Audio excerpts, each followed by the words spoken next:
Ahoy, folks, it is Captain K. I want to share with you my review of a new hardcore survival game I've been enjoying called DeadSide. I played this title for about 15 hours on official servers, and I want to review this game for survival and hardcore shooter enthusiasts. Keep in mind, this game is in early access, and everything I tell you here is subject to change at some point in the future. Alright, let's lift anchor. DeadSide is a brand new survival game from a studio called BadPixel. BadPixel is a small studio from Russia. Never heard of them? Yeah, me either.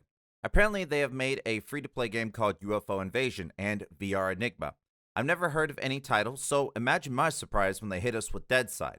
DeadSide is an early access hardcore survival game which came out as of April 14, 2020.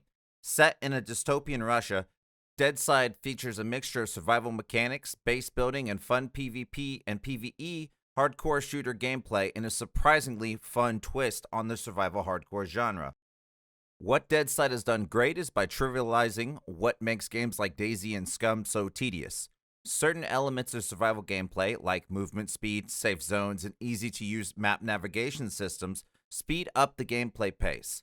Crossing 1 to 3 kilometers is a 10 to 15 minute process, not a 45-minute one thanks to infinite running speed and built-in auto-run function. No more crazy contraptions on the keyboard so you can eat chips while your guy runs like a Olympic marathon sprinter. Currently, there are no usable cars, but this is planned. Safe zones with traders ensure that you can focus on the gameplay loop of fighting AI enemies and players in missions and selling gear you find to buy what you need. The map system is intuitive, with the ability to set objective markers and instantly see where you are on a map, unlike some games, DayZ, which require a compass and 420 IQ to figure out where you are in the game, as a new player. DeadSide is a game which can be picked up by people who enjoy survival games, without the slow pace. Respawns can be picked to spawn in a square of your choice if you have rep points, which are granted by killing certain AI and looting their dog tags. Otherwise, you spawn on a random square and have to huff it back to where you were. Your dead body is marked on the map, making it effortless to get back to where you were. You spawn in with a knife, and I'm not talking about your grandmother's butter knife. I'm talking about a raw killing machine, capable of wrecking people in a swipe or two like you've had one too many cans of Power Thirst. Guns and ammo spawn together in most areas, making getting back into the action simple. Some of the higher-end guns with attachments are very expensive at traders, but you could still wreck people with shotguns and Makarovs and all of this. It does suck to lose your kit, but it's easy to get right back into the action by heading to the nearest town and searching the houses. The combat is similar to that of Escape from Tarkov, where a few bullets means instant death, even with armor. The variants of armor are very similar here as well, with iconic Russian armor like Fort, Altan, and there are plenty of Russian weapons as well. In terms of weapon modifications, there are currently red dots and flashlights. I'd personally like to see the introduction of scopes into the game, such as the PSO for the SVD and AK. I found the intensity of the firefights a fun draw that keeps me interested in engaging PvP with others. As you roam the map, you are fighting AI that spawn, as well as whomever is outside of the safe zone. You can group up in systems of 5, be mindful there is friendly fire. There is currently no base rating, although I am unsure if rating is planned in the future. Rating the missions is actually a ton of fun. You head to the mission checkpoints, which vary in difficulty and reward. By the time you show up and start fighting, other players are pushing in. As everyone gets the notification on the map, it's mission time. Once the enemies are cleared, a crate spawns which has goodies and cash in it. What makes it so frantic is that after you die, if you have a token, you can spawn back on your square. This means that once you clear out the enemies, you need to grab the loot and get gone, otherwise your enemies may spawn in on that square and hustle back to the square that you're in with the mission. You take your stuff back to the safe zone and sell it off, and then you can safely store your rubles with the traders. No need to worry about keeping it on your person. I should note that it is planned for a helicopter crash to spawn at some points in the future, so I'm looking forward to that as well. After you get all of this gear, you need a home base to store it. This is where DeadSide shines with its base building. It's on par as other survival games. Craft your plot of land, build your foundation, and go.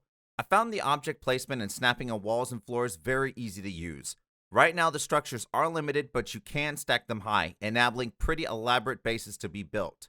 It took me about 2.5 to 3 hours with a 4-man team to build this 3-story tower, and I still have things left to build. Keep in mind, we were also fighting off people that were trying to kill us as we were building this tower. If left alone with a 4-man, you could probably get it done in quicker time. Base building is accessible to solo players though. It will take you a lot longer if you want to make something big, but a small cabin shouldn't take you that long, just so you could have a safe space to store your valuables. Where base building is casualized is trees give infinite amount of wood.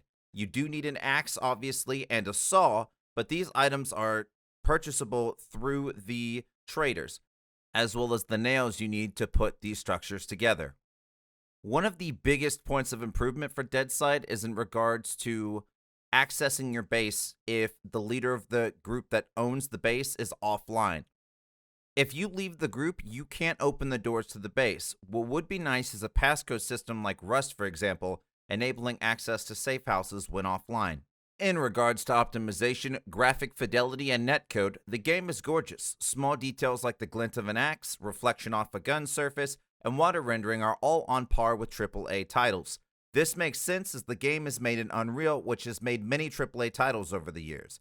My biggest graphical issue is the muzzle fire flash. It could use a quality pass in future updates, but maybe I'm spoiled as an Escape from Tarkov player. Good news is, the frame rates are steady and smooth. I'm on a 7700K i7 and 1080 Ti, and I have had no stutters in the game that I can recall. On to netcode. The netcode can definitely use some work. Rubber banding is a casual occurrence, and you'll see glitching, clipping of items as they're overlaid with each other, such as the gun in the right hand here.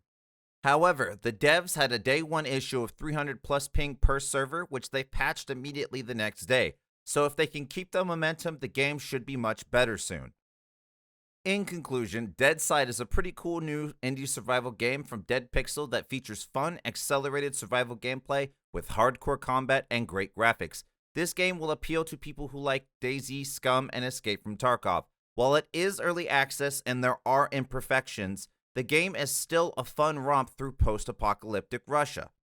DeadSide doesn't reinvent the wheel here, but they make good on the core survival mechanics, and it's more entertaining for people who get frustrated with the slow pace of other survival games. At $19.99, I think this is a fair price for a good time with the boys during quarantine and lockdown. That is it. That is my review. If you enjoyed the video, please give the video a thumbs up, hit that subscribe, it helps the channel immensely. I make Escape from Tarkov content primarily, although I've been known to dabble in hardcore shooters and survival games as well. I stream most nights starting at 9 p.m. Eastern Standard Time. I put the link to my Twitch channel below. I'd love to see you sail with us, the Armada. Thank you so much for watching, and see you guys on the next video.